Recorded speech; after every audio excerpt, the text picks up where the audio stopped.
So next slide, Derek. So I'm with the NASA Ecological Forecasting Program. We're very dependent upon models, and we're trying to make it easier to share and access data, especially model data, because we need models for forecasting.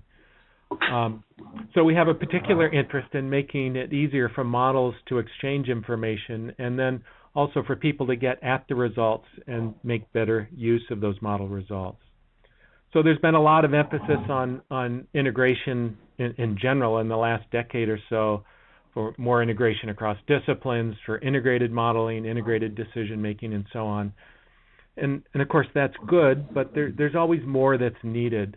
And I wanted to add here just a couple things into the mix. One you're probably familiar with would be models as a service. So I'll talk a little bit about that. And then the model web, which is perhaps maybe a long-term consequence of making models available as services, and particularly if we can push things a little bit in that direction. Now, my perspective is very ecological, but the concept of model as a service and model webs is I think, very generic and applicable to really any discipline. So, first, though, I wanted to just take a little foray into some maybe modeling philosophy. And I thought a good way to do that was to take a look at this painting by René Magritte, who you may know was a surrealist painter based in Belgium in the earlier part of the last century. And he painted this painting, it's quite famous, called The Human Condition in 1933. And I have to say I did not understand the title until I think I looked it up on Wikipedia to understand what he was really trying to get at here. But my claim is that we could also call this the modeler's condition, because a model is really only a picture of the real world that we hope is correct or at least is useful. And I think Magritte's point here is that this is also true in our everyday lives, which we live making assumptions and using really conceptual models that are based on how we think the real world works, which are derived from how we sense that world and experience it. So that's why he calls this the human condition. We're basically stuck, in a sense, living in our own world that we hope is close to reality. So that's also the modeler's condition. So just to go in slightly deep, how did he do this painting? Well, he obviously started with this blank canvas, and he actually, I should have pointed out, if you're not familiar with the painting, it's a window looking out of his house in Belgium, where he's placed an easel and then a painting on that, which seems to be what we see actually through the window, but we don't actually know that. So he started with his blank canvas, and then in the next slide, since he's good at drawing, he drew presumably what he saw, but we don't actually know that.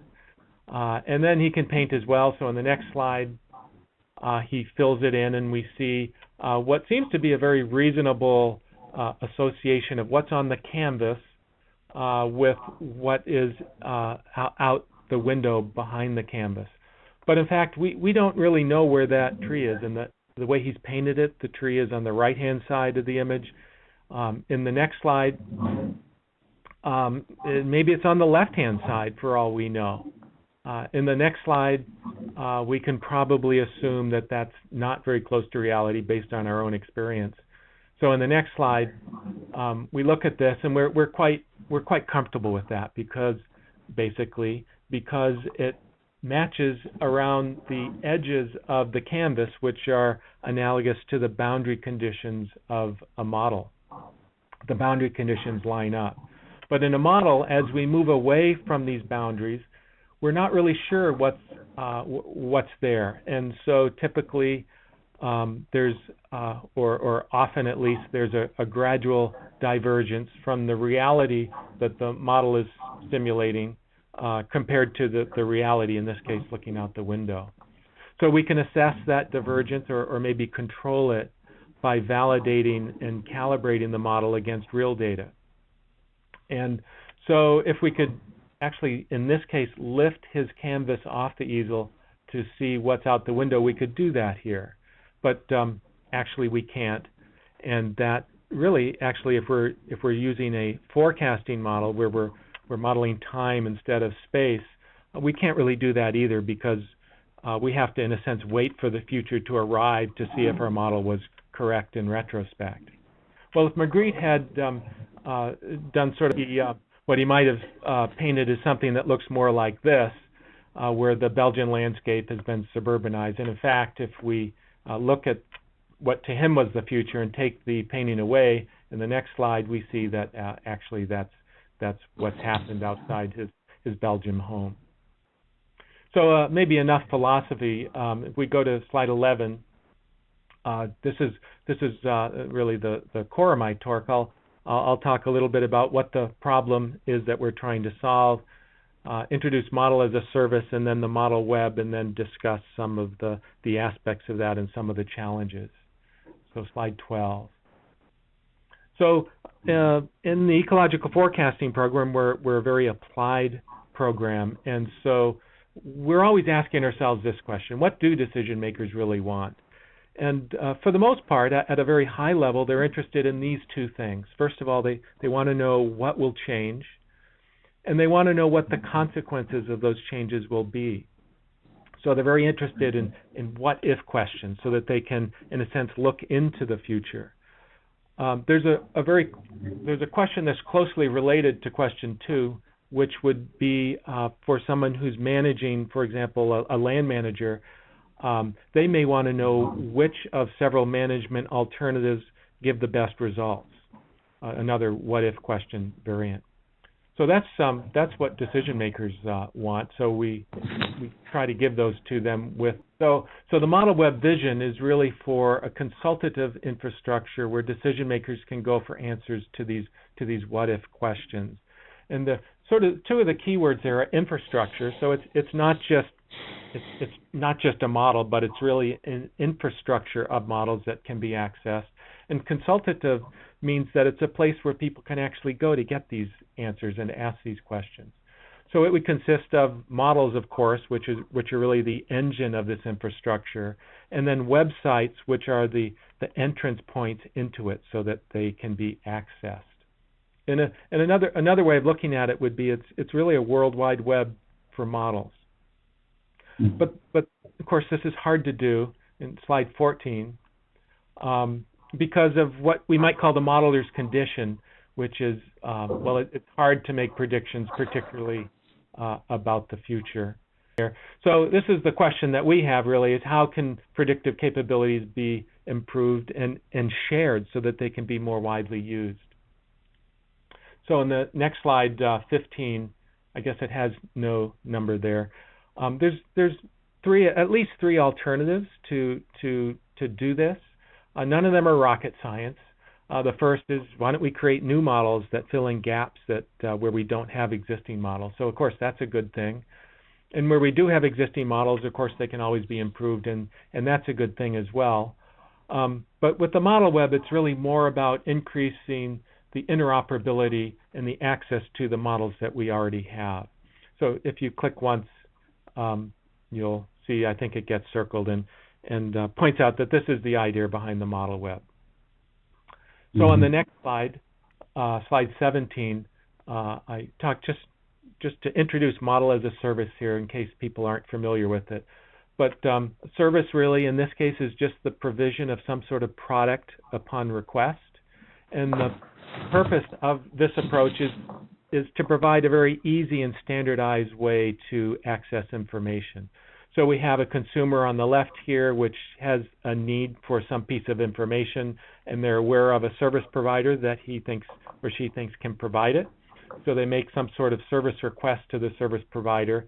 The service provider in this case is a model which then does what it needs to do to address that request, generate the information, and then pass it back to the consumer. Now the consumer could be a human, but it could also be another model, and that's where the model web comes in, where we're sort of promoting, in a sense, model-to-model interaction. Next slide, 18. So in this way, for the data provider, model as a service is a very easy way to share data. so that's good for the modeler, assuming that they have a desire to share the data, which is not always true. And it's one reason it's easy. It's a very well-known technology. In this case, maybe it's just web services.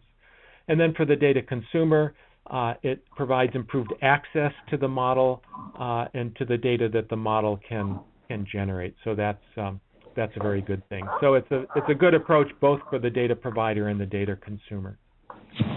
Next slide. I always forget. This doesn't work for all models. I think for something like a global climate model that has a very intense need for resources, that running that model on demand is not practical. However, if model runs are stored so that the data outputs from these models are stored, then those outputs could be provided as a service. And in fact, the user may not even know whether, when they make a request, whether the model is actually being run or stored data is being accessed. Next slide, 19. So I wanted to give an example of this, and this is an example of using model as a service and how it sort of morphs into a model web. This is a marine example, and if we think of global climate models as a service, whether it's the actual model or stored runs of the model, doesn't really matter, but they're a good source of meteorological data. If you click once, Derek, we can see one of the consumers of that could be a physical oceanography model. And what physical oceanography models usually do is they ingest meteorological data and other sources of data, and then they generate 3 or actually 4-dimensional, including time, maps of temperature, salinity, currents, and nutrients. So that's pretty good. And click one more time, and these are just the kinds of things that modelers, people who model the primary producers, are interested in. And the primary producers for the ocean, these are basically phytoplankton, which are very small plants, and zooplankton, which are very small animals that eat those small plants. And this is, in a sense, the top of the food chain. So now the primary producers can generate models, and they can predict where and how much the phytoplanktons and the zooplanktons are going to be. Well, that's sort of neat. If you click once more, Derek, well, that's neat, particularly for people who model small fish, because the small fish are eating these, maybe the phytoplankton and the zooplankton and so on. And using the output of the primary producer models and the physical oceanography models, they can predict where and how many small fish are going to exist. Well, of course, we don't end at the small fish. If you click one more time, we have a big fish model, because the big fish eat the small fish, which eat the zooplankton, which eat the phytoplankton. Well, that's kind of neat, because now we know where the big fish are and maybe how many there are. So what we've done here, really, if you click one more time, we've basically created a small model web of a marine environment. But it's not just a model web. If we click one more time, it's in a sense a miniature consultative infrastructure, because this person down here on the left actually has access to outputs from all 5 of these different models, which are interrelated.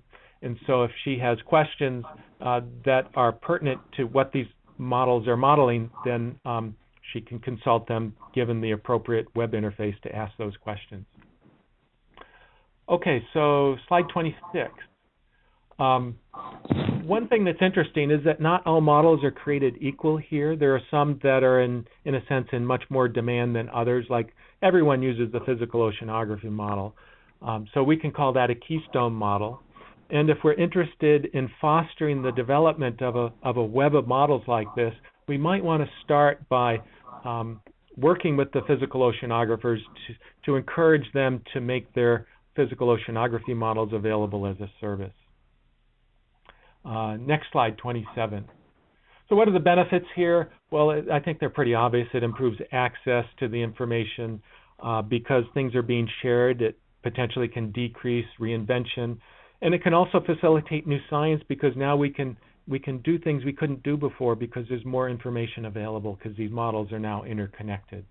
But we also get greater interaction between the modelers, since everyone's sort of focused on their own work frequently, and so this encourages that kind of interaction, which is good. And we also have more users of these models, which can then generate more feedback to the model developers, which can lead to faster improvement of these models, which is a good thing. Now, of course, if you're a modeler and you're sharing your data, sometimes it's if the users aren't liking the results, then that could be a bit of a bitter pill to swallow. But in the end, it is a good thing because it allows modelers to improve their models more quickly. So if you click once, this is really a Web 2.0 thing, which is a good thing. And then, when I say that, I remember if you click one more time, Derek, Web 2.0 is not in the picture anymore. No one talks about that. So on the next slide, slide 28, we can talk about Web 3.0. And if you click once, what's Web 3.0? There's I don't know how many definitions of it. In one sense, that's a good thing because I'll just pick the one that I like, which is that Web 3.0 refers largely to the semantic web, which is Tim Berners-Lee's, the inventor of the Internet, of the World Wide Web, his vision of what the World Wide Web morphs into eventually, where there's more. So the semantic web, in this case, it's the understanding that models have of the information that they're exchanging. It's perhaps relatively simple to make two models, to make their interfaces technically compatible. But if they don't have an understanding of the information that's being exchanged, the interaction between those models won't be very effective, and we basically get garbage. If you click one more time, I guess I think of the model web really as the model portion of Tim Berners-Lee's semantic web. So we'll see if we can get there. I think it'll take some time. So on the next slide, slide 29, some characteristics of the model web. Obviously, it's a distributed network, communication via web services. Maybe some better technology will come along, but for now, that seems to be the best. Websites are very important because they're the access point for managers and policymakers and researchers to get into that modeling infrastructure.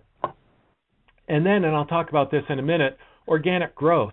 Just like the World Wide Web grew organically, probably the model web can also grow organically. But in both cases, with the World Wide Web and the model web, there need to be some guidelines, otherwise that organic.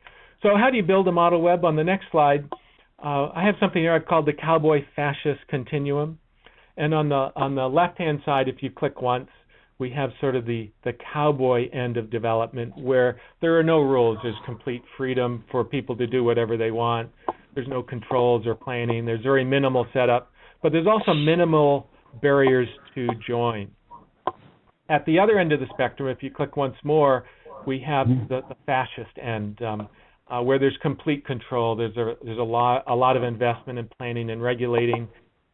There's a lot of automation to make it easier to find models and for the models to automatically interact. But that takes a lot of work to set up, and therefore there's a big barrier to people joining if there's that level of control. So on the next slide, 32, to get this thing started, we need to really start simple and minimize setup and minimize the barriers to entry. We also need to recognize the social preferences of models. We don't want to require that they use new technologies, and we don't want to throw a whole bunch of standards at them. That we should let the standards emerge from the process as this thing grows. So next slide, 33. So in the beginning, we're starting at the left end of this cowboy fascist continuum. And then as things go, if you click once, as things grow, we're not exactly moving to the right because there'll always be this young portion at the left end of the spectrum, but we're adding more controls at the right end of the at the mature phase, where we have sort of some fascist components where there's a lot of automation, which provides requires a lot of setup time, but there'll always be this sort of cowboy component to it. So we have this wide range of the setup requirements for entering. So on the next slide, the best way, I think, to encourage a model web is to keep the entry barriers low. Of course, we need additional sharing by the culture, and we need to increase model interoperability. That's not a technical issue. It's more of a cultural issue, both because there's not necessarily a culture of sharing, and also because there isn't a culture of the sponsors that provide the funding to develop these models. They, in general, don't provide funding to support interoperability with other models. But it's not a technical issue. Next slide, 37. So some of the challenges here. Well, the first one most people think of is uncertainty, because as you chain models together, the uncertainty can go up multiplicatively. There was a project, an EC-funded project called UncertWeb, that looked at ways to quantify this. But also, as someone pointed out to me, if the uncertainty could go up because you're chaining these models together, but at the same time you're able to provide more information by accessing additional models and additional sources of information. That could actually lead to a decrease in uncertainty. Challenges also, model interoperability is a huge issue. It's a lot of work to make models interoperate effectively and work together. So that's a big challenge. Security can be a challenge as soon as you're putting the capability to use CPU cycles on the web, in a sense. New security measures are needed. And then there's a variety of cultural barriers, and I've mentioned attitudes towards sharing. Cross-discipline collaboration is always a challenge because people are busy. And then I mentioned already the way that funding occurs. It's generally, funding sponsors don't generally sponsor the interoperability aspects of models. So just before I wrap up, just a reminder of why the World Wide Web was so successful. Well, for one thing, it was very easy to share information with your data provider, to access it if you're a data consumer, and the information that's provided is really wonderful. So there's a huge demand for that information. And also, the World Wide Web is relatively simple. It has an architecture that's quite flexible and very, very scalable.